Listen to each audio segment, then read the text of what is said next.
Olá, eu sou o Lucas Stanislau e esse é o BDF Entrevista. Mais do que uma questão territorial, uma causa nacional. É assim que os argentinos entendem a reivindicação por soberania nas Ilhas Malvinas, que começou com a invasão britânica no século XIX, desembocou numa das maiores guerras da década de 1980 e segue vivamente presente, seja nos debates sobre exploração dos recursos naturais e até se espalha para estádios de futebol, nos cânticos das torcidas e no bandeiraço, como a gente viu na última Copa do Mundo.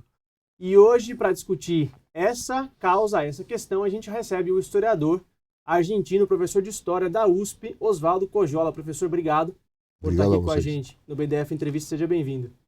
Muito obrigado e obrigado por ter me convidado. Ótimo, professor. Queria já começar com uma pergunta. Por que não dá para a gente entender a causa Malvinas, a questão das Malvinas, como um mero entrever, uma mera disputa entre dois países soberanos? Por que a gente tem que compreender a questão, a causa, de uma outra maneira? Em primeiro lugar, aparentemente se trata de uma disputa por um arquipélago. Na verdade, são vários arquipélagos, porque são as Malvinas, que compreendem duas ilhas grandes e aproximadamente 700 ilhas pequenas, e temos as Sandwich, as Orcadas, as Geórgias do Sul, ou seja, um conjunto de ilhas que praticamente dominam estrategicamente o Atlântico Sul. Daí que a importância das Malvinas, do ponto de vista estratégico, fosse crescendo ao longo do tempo. Quem domina esse conjunto de arquipélagos, atualmente sob domínio inglês, certo? Na verdade tem um domínio estratégico, em caso de conflito militar mundial, certo? Sobre toda a região do Atlântico Sul, certo? Digamos, a dois países estratégicos no Atlântico Sul, a Argentina, África do Sul, certo? E esse conjunto de ilhas no meio. Por que é uma causa nacional? É uma causa nacional até pelas suas próprias origens. Eu não vou fazer toda a história, certo? Claro. Mas, porque é muito longa. As Ilhas Malvinas foram avistadas em 1520, ocupadas pela Espanha em 1540 e ao longo de quase 3 séculos foram disputadas pela Espanha, França e Inglaterra. Até que finalmente, em finais do século XVIII, Inglaterra assinou um tratado, que era a principal rival da Espanha, certo? Assinou um tratado pelo qual reconhecia a soberania espanhola. As Ilhas Malvinas pasaron a fazer parte do vicerreinado do Prata, que era a unidade política dos tempos coloniais, certo? Quando esse vicerreinado do Prata se torna independente, entre 1810 e 1816, as Malvinas imediatamente são ocupadas pela Argentina. Argentina entre aspas, claro. Certo? Porque ainda era um país por Buenos Aires, diríamos.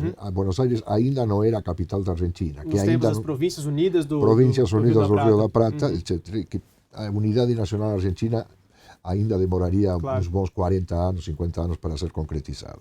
Mas Buenos Aires designou gobernador das Ilhas Malvinas e enviou colonos, certo? Que não expulsaram os colonos que estavam anteriormente, que eram muito poucos, ingleses, ou melhor, britânicos, não ingleses. Havia galeses, escoceses e irlandeses, basicamente. Mas que já estavam aí faz muito tempo, já tinham praticamente perdido toda a relação, a não ser a fala de um inglês muito deles, certo? Não tinham, eram em número relativamente pequeno. Bom, houve um governador, houve colonos argentinos, e em 1833, depois de uma série de episódios pouco claros, certo? Houve a tentativa de baleeiros norte-americanos, certo? Pescar ao redor das Ilhas Malvinas, certo? Que foi negado pelo governo argentino, dizendo que eram águas territoriais argentinas, e a partir disso, e em nome da liberdade, do liberalismo, certo? Da liberdade de pescar em qualquer parte, certo? Independentemente de que o governo concedesse ou não permissão para pescar, Inglaterra finalmente ocupou as ilhas em 1833. Sim. Por outro lado, violando a própria assinatura que tinha feito de um tratado, concedendo a Espanha a soberania, mas falava, se a Espanha não está mais aí porque o país se tornou independente, então esse tratado não vale mais nada, certo? Então ignorou esse tratado. E em segundo lugar, como parte de um projeto muito mais amplo, porque na verdade, vamos dizer assim, as Ilhas Malvinas foram alguma coisa assim como o prêmio de consolação para a Inglaterra, porque a Inglaterra tinha tentado herdar as posses espanholas no Atlântico Sul, certo? Invadiu por 2 vezes Buenos Aires e Montevideo, em 1806 e 1807. Essas 2 invasões, que foram feitas investindo tropas, digamos assim, altamente qualificadas, fracassaram as duas, e no Parlamento Britânico, esse fracasso em dominar as velhas colônias espanholas no Atlântico Sul foi qualificado como a pior derrota inglesa em política externa depois do bloqueio continental imposto por Napoleão, para que se tenha uma ideia da importância que a Inglaterra concedia a isso. E pelo lado argentino, tidas até hoje como uma das principais vitórias da formação da... Na verdade, pelo lado argentino existe toda uma, digamos, uma tradição, que é parte mitologia e em parte tradição verdadeira, de que esse foi o nascimento verdadeiro da Argentina. Os homens do vice-reinado, certo? As autoridades espanholas não resistiram realmente e o que derrotou as invasões inglesas foi a resistência popular. Então, portanto, aí surgiu a ideia de que nesse momento começa a surgir uma consciência nacional argentina, embora uma consciência nacional evidentemente de uma população que era muito diversa daquela que nós temos na Argentina de hoje. Então, portanto, se nós considerarmos o conjunto desse período, entre 1806, primeira invasão inglesa de Buenos Aires, e 1833, aí temos um belo quarto de século, onde as tentativas inglesas por se apropiar, tomar posse de alguma posição importante no Atlântico Sul era um plano estratégico da Inglaterra. Portanto, não era simplesmente pegar sino para que pegar um par de ilhas que aparentemente não tinham riqueza nenhuma, certo? E situadas, digamos, muito longe, longe da Inglaterra, da Europa, etc. E um lugar totalmente inóspito também, inóspito, acesso, exatamente. O problema é que as ilhas, a Inglaterra pensava era o grande império da época, ou melhor, estávamos nos começos do que se chamou o século britânico, entre 1815 e 1914, no qual Inglaterra era a rainha dos sete mares, ou seja, Inglaterra era o único país do mundo que trabalhava com um projeto e com uma estratégia de domínio mundial. Claro, certo? O império onde o sol nunca se punha, né? Claro, isso tinha sido o Império de Carlos V, certo? Mas seria uma reedição corrigida e aumentada do Império de Carlos V, certo? Um império que terminou sendo, territorialmente, o maior império de todos os tempos, o Império Britânico do século XIX.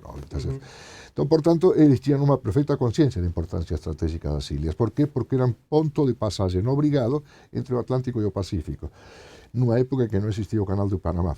A única maneira de ir do Atlântico para o Pacífico, do Pacífico para o Atlântico, certo? Portanto, de dominar os mares do mundo, os dois principais, certo? Era passando pelo Estreito de Magalhães. Esse Estreito de Magalhães tinha sido espanhol, passara a ser propriedade dos que seriam Argentina e Chile, mas tinha um ponto de passagem obrigatório, que eram as Malvinas. Claro. Muitos navios passavam por aí, e no século XIX as Malvinas foram chamadas de o maior cemitério de navios do mundo. Havia uma quantidade enorme de navios, porque muitos, digamos assim, os barcos não eram o que são hoje, certo? E não conseguiam chegar até seu ponto de destino e acabavam sendo abandonados nas Ilhas Malvinas. Claro. Portanto, digamos assim que não se tratava de pouca coisa, certo? Claro. Aparentemente as ilhas não tinham grande importância e houve uma colonização baseada nas ovelhas, basicamente, certo? A bandeira das Malvinas, inclusive, é uma bandeira britânica, com ângulo com a bandeira britânica e uma ovelha no meio, como se a ovelha fosse o símbolo do país. Havia mais ou menos 600.000 ovelhas e 1.500 pessoas, certo? Claro. Professor, me permite dar um salto agora no tempo, mais ou menos 100 anos, porque em 1965 a questão muda de figura quando há uma votação na ONU, onde a maioria dos países reconhece que as Malvinas, a questão das Malvinas se trata de uma questão colonial pendente, né? O que isso significa e por que isso muda a questão? Inglaterra admitiu que se tratava de uma questão colonial já desde antes de 1965. Quando se oficializa uma política de descolonização, Inglaterra é obrigada pelas Nações Unidas, certo, a declarar quais territórios se encontram sob domínio britânico que fazem parte de uma solução da questão colonial. Inglaterra apresenta uma lista de 13, 14 territórios, entre os quais inclui as Malvinas. Em 1965, o que se faz é declarar por parte de toda a comunidade internacional, digamos assim, das Nações Unidas, de que as Malvinas são uma posse colonial e que, portanto, alguma solução tem que ser encontrada, certo, para que deixem de ser uma colônia. Ao dizer que não podem ser uma colônia, a questão, devem ser independentes ou devem pertencer à Argentina. A Argentina entende que a declaração de situação colonial significa, como já vem reivindicando faz quase 2 séculos, que essas ilhas são argentinas e devem ser incorporadas ao território argentino. Claro.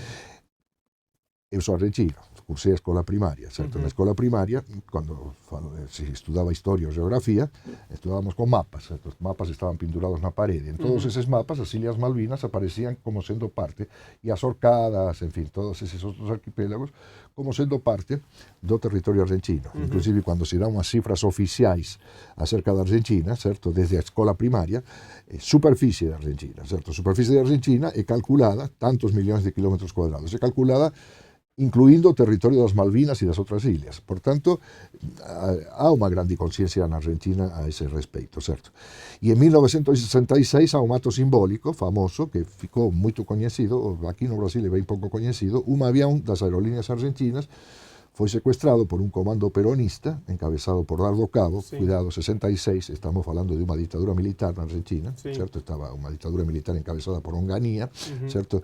E ese comando desviou o avión que pousou nas Ilhas Malvinas, izou unha bandeira argentina, certo? E iso foi unha manchete nos jornais da Inglaterra, da Argentina e tudo máis. Bom, eran máis ou menos 14, 15 persoas, acompañados por jornalistas, certo? Ou seja, foi unha operación comando combinada con jornais, certo? Que eran peronistas. Uma operação comunicacional também. Comunicacional. Todo mundo foi un grande marketing, certo? Dardo Cabo, que xefiou foi asasinado pela ditadura militar instaurada en 1976. Era fillo de un sindicalista peronista. Bom, foi un acto prácticamente simbólico porque eran poucas persoas mal armadas, inmediatamente as autoridades inglesas se reduciran e esas persoas foran enviadas para a Argentina e foran postas na prisão na Argentina, certo? Por ter feito iso en nome da Argentina, sendo que eles non tiñan representación oficial da Argentina. Ou seja, que a questão das Malvinas, certo? Esteve permanentemente aí, certo, en debate na Argentina, non era unha coisa artificial que foi inventada pelo goberno militar de Galtieri, certo? Había toda unha conciencia histórica na Argentina a respecto das Malvinas. Estaba ti comentando ao chegar aquí no estudio que en final de 60, inicio de 70, tivemos unha luta de boxing moito famosa entre o peso pesado argentino Bonavena e Muhammad Ali, né? Entón foi noticiado en todo o mundo, foi acompañado en todo o mundo e tudo máis, mas o lutador argentino se presentaba nas colectivas de imprensa, esos teatros que se facen antes de unha luta dese tipo, con unha camiseta onde estaba escrito as Malvinas son argentinas, en inglés inclusive, estaba escrito en inglés para que o público, que era basicamente o público norteamericano, estivese aí presente. Por tanto, o gesto dos jogadores de futebol, no último mundial de futebol, certo, de puxar esa lençol, certo, con escrito as Malvinas son argentinas, non foi un gesto improvisado, na verdade foi improvisado no sentido de que eles non levaban nada, certo? Foi escrito nun lençol de un hotel, non era unha coisa trasida con unha coisa, foi feito con un spray, certo, en un lençol cualquier de un hotel. Mas non é novo, certo, non é novo. Iso aconteceu en manifestações esportivas de todo tipo. Agora, claro, houve un torneo de futebol argentino no 10º aniversario da ocupación das Malvinas que se chamaba Rivero. Rivero foi o gaúcho, certo, que supostamente encabezou, cando foi a ocupación inglesa de 1873, unha resistencia a esa ocupación inglesa. Nun episodio que está pouco claro. Aparentemente Rivero estaba reivindicando que os ingleses li pagasen pelo traballo que ele tiña feito e encabezou unha luta armada, certo? Foi preso e aparentemente foi morto pelos ingleses nunha prisão inglesa. Ou seja, que nós temos toda unha longa historia que é imposible de resumir aquí. Eu escrevi un livro acerca dessa historia. Vamos falar dele agora.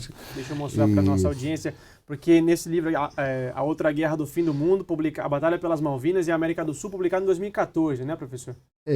Por aí, eu não lembro exatamente. 2014, 2015. E aqui fica bem claro que a ida da Argentina à guerra em 1982, funcionou como uma espécie de cortina de fumaça ali para a ditadura, naquele momento então governada pelo Leopoldo Galtieri, para se esquivar dos inúmeros problemas que enfrentava. Exato. Antes da gente chegar à guerra, queria que o senhor contextualizasse para a gente que Argentina é essa que vivia em 82, fruto dessa ditadura de 76, que contexto político o país vivia nesse momento? O capital político dessa ditadura, que tinha recebido non un grande apoio popular, mas ao menos unha neutralidade popular en 76, depois de unha grande crise política, non houve, caiu o goberno de Isabel Perón derrubado por un goberno militar, mas non houve xente na rúa para defender o goberno de Isabel Perón. Entón, por tanto, se podería dizer que a ditadura tiña un consenso popular, digamos así, ou pelo menos unha neutralidade popular en 76. Ese capital político, por volta de 1982, certo? estava já praticamente esgotado, certo? Era muito claro, e por outro lado nós tínhamos uma pressão internacional, embora a Argentina fosse o grande aliado dos Estados Unidos, no Cone Sul, tinha intervindo diretamente num golpe militar na Bolívia, intervinha diretamente na guerra civil na América Central, no Nicaragua e El Salvador, com efetivos militares e com armas, certo? Junto aos Estados Unidos, ou seja, era o grande aliado dos Estados Unidos na América Latina, era o governo argentino. Claro, foram doutrinar os contras, né? Foram doutrinar e foram apoiar militarmente, levavam armas, levavam oficiais, levavam tudo. A intervenção argentina era declarada e não era nenhum mistério, não era oculta nem nada disso. Então, como pode ser? Mas o capital político estava se esgotando. Por quê? Porque a situação econômica era muito grave, a pobreza era muito grande, e a ideia e o plano para ocupar as Malvinas já existia faz tempo, fazia parte de cenários estratégicos das escolas militares argentinas, uma ocupação das Malvinas, certo? Estava estudada estrategicamente, militarmente e tudo mais, certo? Inclusive, 15 ou 20 dias antes dessa ocupação, a principal publicação que se ocupa para os serviços de inteligência norte-americanos, Latin America Weekly Report, certo? Dizia, é possível que nos próximos dias a Argentina ocupe as Malvinas. Ou seja, todo mundo sabia que a Argentina podia ocupar as Malvinas, tinha condições de fazê-lo e que estava preparando isso, como uma maneira de sair de uma crise política. Claro. Isso é verdade. Agora, a crise política se transformou em muito grave. Em 30 de março de 82, 2 dias antes, certo, da ocupação argentina, houve uma grande manifestação convocada pelos sindicatos na Praça de Maio, que terminou numa batalha campal e praticamente começava a conta regressiva do governo militar, porque havia a possibilidade de uma insurreição popular. A essa altura, os grupos guerrilheiros já estavam todos derrotados, né? Montoneiros, ERP, FARC, já estavam todos mortos ou exilados, né? Estavam exilados, mas não tinha nenhum tipo de operação. Já claro. não havia, fazia anos. Claro. Desde o ano 76 pode-se dizer que já não se registrava nenhuma operação da guerrilha. E, bom, havia uma situação extremamente complexa, certo? E os grupos guerrilheiros, com certeza, nesse momento não tinham nenhum papel. Sim. Já não saíam na rua, nada, certo?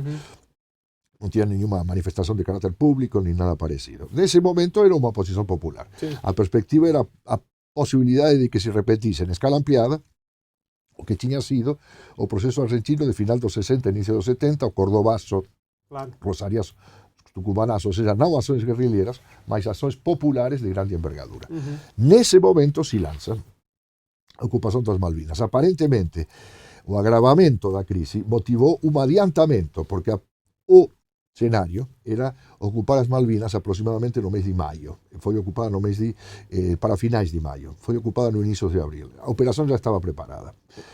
Por que no final de maio? Porque se Inglaterra reagisse, iria chegar nas Malvinas, com toda a sua frota, as tropas e tudo mais, no inverno do austral, vamos dizer assim. E no inverno a coisa ia ficar muito difícil, devido ao gelo, as operações militares iam ficar muito difíceis de serem comprometidas para serem realizadas. Então foi adiantado a ocupação das Malvinas.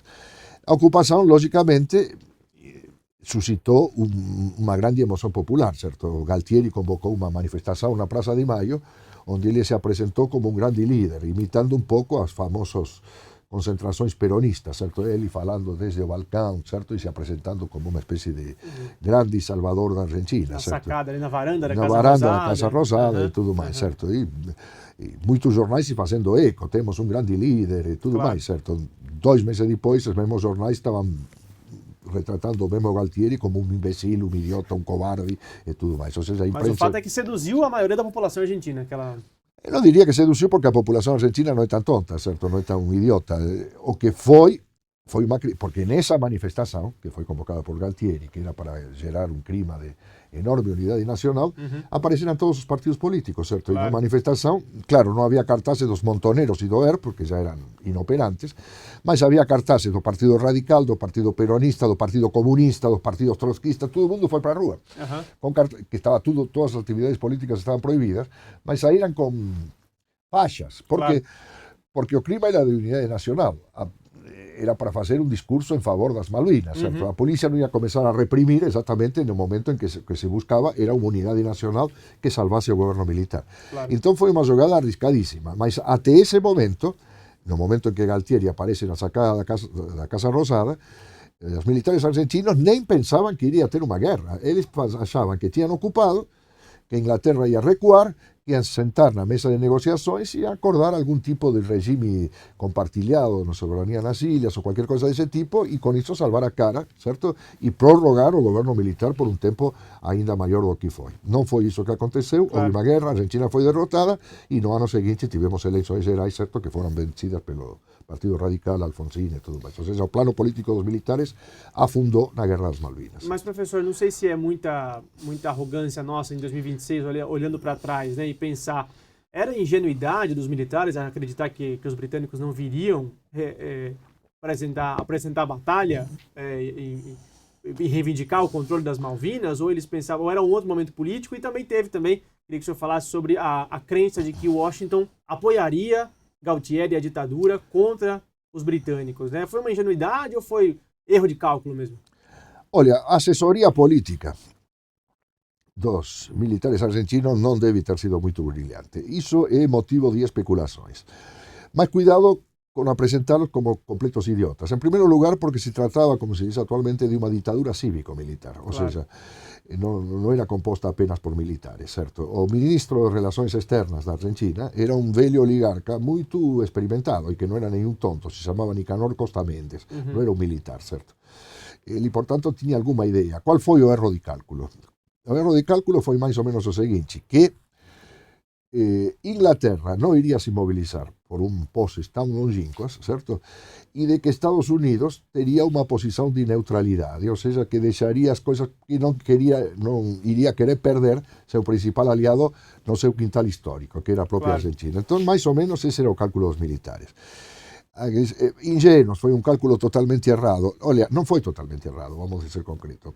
Claro, estrategicamente foi errado, com certeza. Mas a ocupação argentina das ilhas provocou uma grave crise política. Uma grave crise política, primeiro, nas relações entre Estados Unidos e Inglaterra. A Inglaterra era o principal aliado dos Estados Unidos na OTAN, certo? E a primeira crise que essa ocupação gerou foi uma crise nas relações entre Ronald Reagan e Margaret Thatcher, os governos norte-americano e inglês. Por quê? Porque efetivamente Ronald Reagan se dirigiu a Margaret Thatcher dizendo que tinha que buscar uma saída negociada, que uma guerra não convinha a ninguém, certo? E Margaret Thatcher o mandou para aquele lugar, literalmente.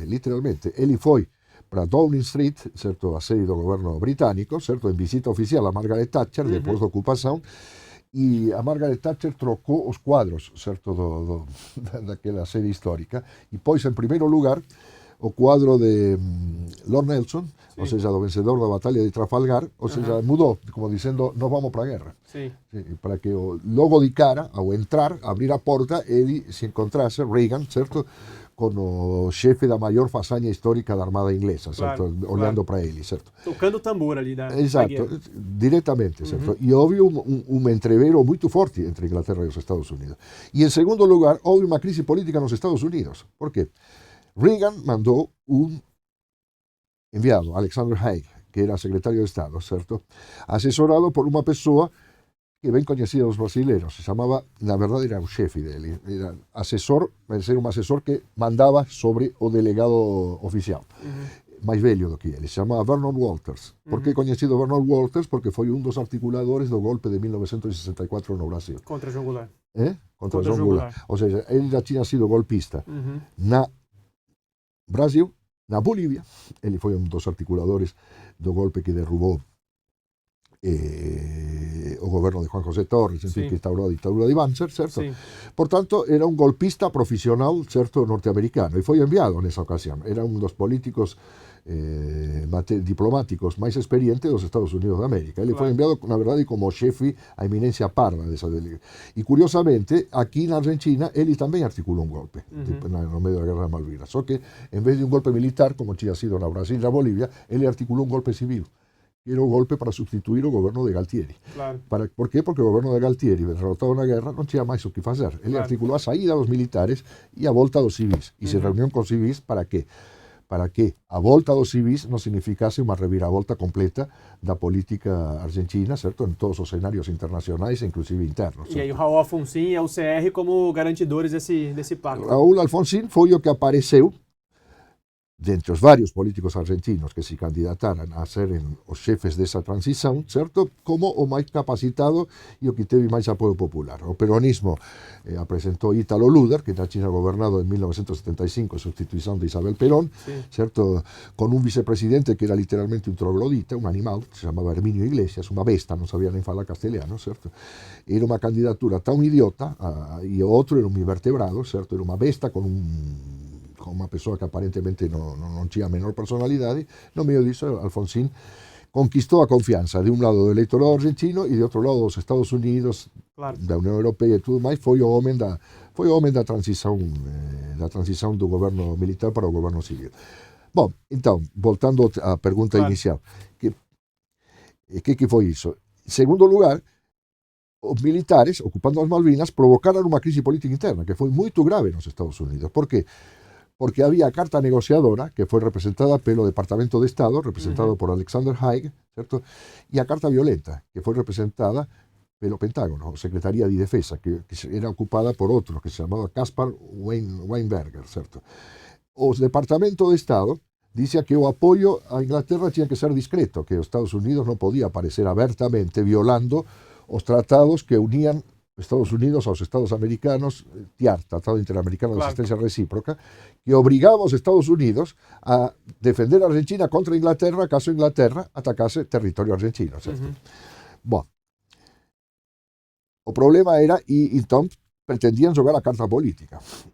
Caspar Weinberger, certo, que era o secretario de Defesa, non de Estado, mas de Defesa, certo, o representante do Pentágono, chefe do Pentágono, disse, non, apoio a Inglaterra.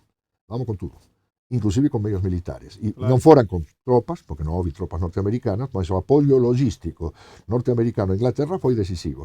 Numa guerra que, en segundo lugar, a pesar de que os argentinos, ou mellor, a lideranza militar argentina, nunca combateu a guerra con todas as súas posibilidades, as súas posibilidades significaban todos os medios militares a seu alcance, por un lado, e a principal carta militar era a proximidade das Malvinas do territorio argentino, porque militarmente Inglaterra era moito superior.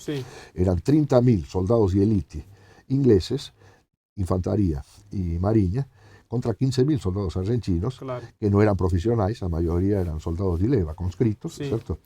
Ainda así, declarou Jeremy Moore, anos depois da guerra, se os argentinos tivesen resistido 24 horas máis, eles ganhaban a guerra, porque Inglaterra já non tinha máis munição, certo? Para combater na guerra. A Argentina tinha um suprimento possível, certo? Bom, mas não houve também a ideia da Thatcher bombardear Córdoba, inclusive? Houve um boato na época que depois se comprovou... Muito tempo depois. Sim. Na primeira interpelação de que foi objeto Margaret Thatcher, certo? O governo conservador inglês, acerca do uso possível de armas nucleares. Falaram que isso era tudo balela. Só 20 e poucos anos depois, finalmente, já com Thatcher fora da política e tudo mais, admitiram que de fato tinham sido transportadas mísseis nucleares, certo? Então, e que eventualmente, obviamente que quem transporta mísseis nucleares não é para de maneira secreta, é para eventualmente poder usá-los, certo? Ou seja, que se esteve perto. François Mitterrand chegou a declarar, ou melhor, foi seu psicanalista que chegou a declarar, quando já Mitterrand estava morto, que Mitterrand não dormia, porque ele tinha apoiado fornecendo os códigos dos mísseis Exocet, que eram os utilizados pela Armada Argentina, certo? Pela Força Aérea Argentina, melhor, certo? Para Margaret Thatcher, certo? Ou seja, que ele via pesar sobre a sua cabeça, sobre a sua consciência, a possibilidade de que, efectivamente, Inglaterra executase um ataque nuclear contra a Argentina. Então, nós tivemos na Guerra das Malvinas, em que o conflito ao todo, ocupação, guerra, rendição argentina, durou 75 dias, certo? 2 meses e meio, certo? Nós tivemos a primeira batalha aeronaval com utilização de mísseis da história, praticamente, certo? E a possibilidade mais forte que teve o mundo, certo, de que fossem utilizadas armas nucleares num conflito, ou seja, que foi um conflito muito maior e mais grave do que a aparência que ele tem atualmente, que aparece como uma anedota de uma ditadura militar tresloucada que fez uma guerra sem saber o que estava fazendo. E tão grave quanto, talvez, que a crise dos mísseis de 62, né, em Cuba, né? Tão ou pior, porque a crise dos mísseis foi declarada, se sabia, havia mísseis em Cuba que não tinham, que foi uma crise diplomática entre Estados Unidos e União Soviética, certo? Que foi resolvida diplomaticamente Foi também. resolvida diplomaticamente, sem guerra e nada. Sim. Aqui não havia mísseis nucleares, Claro. mas havia. Não estavam declarados, mas existiam, certo?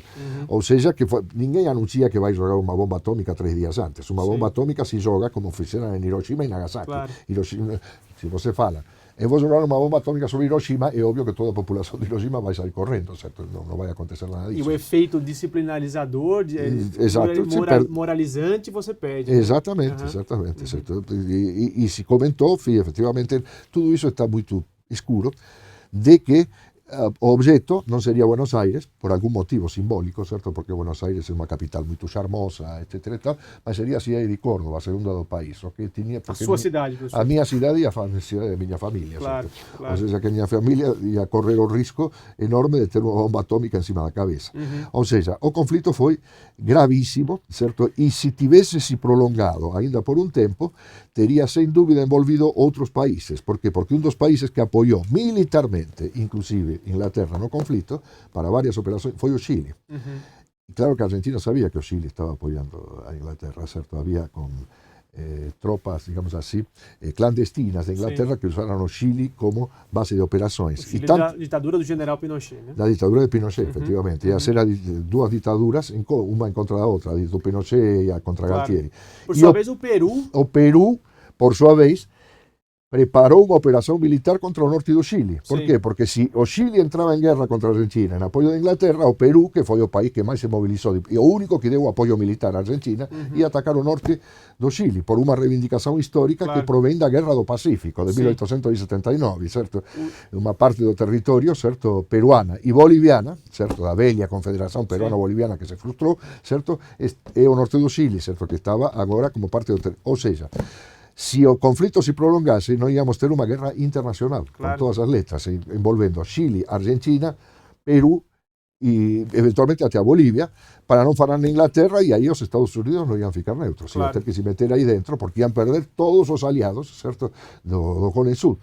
Ou seja, se esteve a un paso de un conflito internacional, vamos dizer así, semelhante ao do sudeste asiático, certo? Que envolveu Vietnam, Laos, Camboya, etc. E esses conflitos internacionais têm a péssimo hábito, certo, de terminar em resultados péssimos para os Estados Unidos, assim como terminou Vietnam, assim como terminaram outros conflitos no Oriente Médio e na Ásia Central recentemente. Ou seja, estivemos muito perto disso. Se evitou por quê? Bom, eu digo que o fator fundamental que evitou que a coisa chegasse a esse ponto foi a incompetência e a covardía do alto mando militar argentino, que se rendeu em condições absurdas, certo? Se rendeu, em primeiro lugar, não combateu a guerra, com todos os meios militares e políticos que tinha à sua disposição, continuaram a pagar a dívida com os bancos ingleses durante a guerra. Durante a guerra. Era uma coisa inacreditável. Um país que dá dinheiro ao país que o está agredindo, certo? Para dizer que continua pagando a dívida externa. Enquanto teve suas contas congeladas. A Argentina teve todas as contas nos países da OTAN congeladas e a Inglaterra continuava pagando. Então, o que é uma medida justa num quadro de guerra, certo? Em um quadro de guerra é a medida óbvia, é uma medida óbvia praticamente, não é justa, é simplesmente óbvia. O que não é óbvio é você continuar pagando. Você congela todos os ativos do país adversário se esse país tiver ativos dentro do teu próprio país. Bom, foi completamente absurdo. Se a Argentina tivesse utilizado todos os meios ao seu alcance, a guerra teria sido prolongada e teria sido envolvido um conflito de caráter internacional e, para ser concretos, tivemos essa consequência. Se evitou esse cenário, por um lado, e, em segundo lugar, isso consolidou. Eu digo o seguinte: onde nasceu o neoliberalismo mundial? Se tenho que dar uma resposta violenta, nasceu na Guerra das Malvinas. Porque na Guerra das Malvinas se consolidou principalmente o governo de Margaret Thatcher. Antes da Guerra das Malvinas, o governo de Margaret Thatcher, que tinha sido empossado em 1979, 2 anos e pouco, estava em queda livre, certo? Estava em queda livre. E já havia quem propunha uma interpelação parlamentar e uma derrubada do governo, uma espécie de impeachment de Margaret Thatcher. O que recuperou absurdamente a popularidade de Margaret Thatcher foi uma guerra nacional, a guerra da Inglaterra contra a Argentina. Com isso, ela ganhou um crédito. Em 82 ganhou a Guerra das Malvinas, em 83 se consolidou e em 84 e 85 quebrou a espinha dorsal do movimento sindical inglês, que era o Sindicato dos Mineiros, certo? Na famosa huelga, certo? Isso foi a grande plataforma, certo? Aliado a Ronald Reagan, certo? Então, entre os dois, Ronald Reagan certo, que se beneficiou indiretamente da vitória inglesa, certo? E Margaret Thatcher fora na plataforma de lançamento do que depois veio a ser chamado no mundo a onda neoliberal, certo? A política deles foi Margaret Thatcher quem deu o sinal verde, lembra-se, dá para fazer negócios com o senhor Gorbachev, en una famosa entrevista, certo, entre Margaret Thatcher e Mikhail Gorbachev, quando ninguém sabia quem era Gorbachev, foi em 1985, tudo isso, certo? E iniciou o processo de derrubada da União Soviética, certo? Que deu lugar à transformação do bloco socialista num bloco capitalista sui generis, certo? Portanto, a projeção da vitória inglesa das Malvinas foi muito além do aparente territorio envolvido en ese conflicto. Teve uma proyección política mundial impresionante, certo? Que os historiadores non avaliaran, a maioria deles autocentrados, eurocentrados, certo? Que estiman que a historia do mundo se faz em Washington, Londres e... Não, a história do mundo se faz na periferia, claro, principalmente. Professor, do lado argentino a gente teve pouco mais de 600 baixas fora e cerca de 300 do lado inglês, né? Certo. Fora os soldados que tiraram a própria vida depois do conflito, que foi uma epidemia entre os ex-combatentes das Malvinas por descuido estatal, condições precárias de cuidado social. Queria perguntar para o senhor, qual é o saldo social da Guerra das Malvinas na Argentina para os argentinos? De longo prazo. Em primeiro lugar, se considerarmos todas as vítimas, somente as vítimas fatais, certo? Entre mortes e suicídios, atingem 1000 pessoas. 1000 pessoas não tanto, para uma guerra, certo? Não, mas o problema e do lado inglês também não foram poucas, repito, porque o combate dos argentinos foi muito bravo. Quase todos os mortos do lado argentino, vamos dizer duas coisas. Em primeiro lugar, quase todos os mortos do lado argentino foram soldados rasos e as suboficiais. Praticamente apenas ou dois oficiais morreram. Os que puseram o corpo nas balas foram os soldados da parte baixa do exército. Sim. En segundo lugar, houve vítimas civis entre a população Kelper, que se chamava palmeirense, somente 3 pessoas, e foram abatidas por balas de quem? Da Inglaterra, e não foi friendly fire, como se chama, fogo amigo. Claro, não foi de propósito, certo? Parte da guerra, mas a Argentina não matou um só inglês ou pretendente a inglês, não eram ingleses, lhe foi concedida a cidadania inglesa um ano depois, em 1973, não matou um só inglês civil durante a guerra, só soldados. Claro. E depois, bom, quem visitasse a Argentina durante longos anos ia ver umas barracas na Praça de Maio, que eram os soldados argentinos veteranos da guerra que exigiam seu reconhecimento como ex-combatentes e, por tanto, uma pensão por parte do... como é normal, certo? Uma pensão por parte do Estado. Não lhe foi concedido absolutamente nada. Eu sou argentino, eu vou frequentemente na Argentina, e fui testemunha do que todos os argentinos das grandes cidades foram testemunhas. Muitos ex-combatentes batiam na porta das casas das pessoas mostrando: eu sou ex-combatente das Malvinas, me dê alguma coisa para comer. Eles foram deixados à míngua, literalmente, certo? Então, portanto, nós tivemos isso tudo. Bom, qual é a consequência atual? Bom, digamos assim. Aparentemente, politicamente, não é muita. Porque todos os partidos políticos argentinos, claro, todos declaram a soberania argentina das ilhas. Mas há muitos debates políticos, intelectuais, etc., acerca de como se atingir isso. O consenso atual tem que ser obtida por meios diplomáticos, certo? Bom, por meios diplomáticos não vai se conseguir grande coisa, isso já está evidenciado. O conflito já tem quantos anos? 42, 43 anos, ou 45. A Inglaterra não só continua aí presente, sino que reforçou sua presença. Atualmente nós temos 2.000, 3.000 civis e quase 10.000 soldados. Além da exploração de petróleo importante, né? Petróleo, gás, etc. A importância estratégica das Malvinas continua crescendo e envolve todo o marco. A principal companhia que vai explorar o petróleo e o gás malvinense, por convênio com a Inglaterra, é uma empresa israelense. Então, portanto, nós temos, certo? Se chama... um nome parecido, Alteris, não lembro exatamente do nome, certo? Portanto, se internacionalizou por completo esse conflito, certo? E na Argentina, claro, fora a demagogia, nós temos esse debate. O tema Malvinas faz parte de um grande debate. O Milei, presidente, declarou que somente, a declaração de sempre, por meios diplomáticos, mas que está disposto a fazer também no terreno diplomático concessões, ou seja, que implicariam no reconhecimento de uma espécie de soberania efetiva, sine die, para a Inglaterra. E cuidado com o seguinte: as Malvinas têm atualmente a maior base militar do hemisfério sul em todo o planeta Terra, Sim. certo? E da Inglaterra, na OTAN, certo? Que é conduzida pelos Estados Unidos da América. Ou seja, que nós estamos tendo um movimento sobre a América Latina. O Comando Sul está atacando pelo lado do Mar Caribe, certo? Já tivemos o primeiro ataque direto aos Estados Unidos sobre a América do Sul, que foi o sequestro do presidente Maduro e da sua mulher, a Cilia Flores, etc. O bloqueio sobre Cuba, certo? E de outro lado, a base militar aeronaval das Ilhas Malvinas, portanto, um perigo militar direto sobre a América do Sul. A América do Sul tem que começar a pensar nesses termos. Claro. Sempre pensou que as guerras ficam longe da América do Sul, não vamos ter nenhum problema. De paz, né? Somos um território de paz, não, aqui não acontece nada, não, já está acontecendo. Já está acontecendo porque temos uma base militar enorme nas Ilhas Malvinas e o Comando Sul que está indo pro sul, para o que o nome indica, certo? Do Mar Caribe, certo?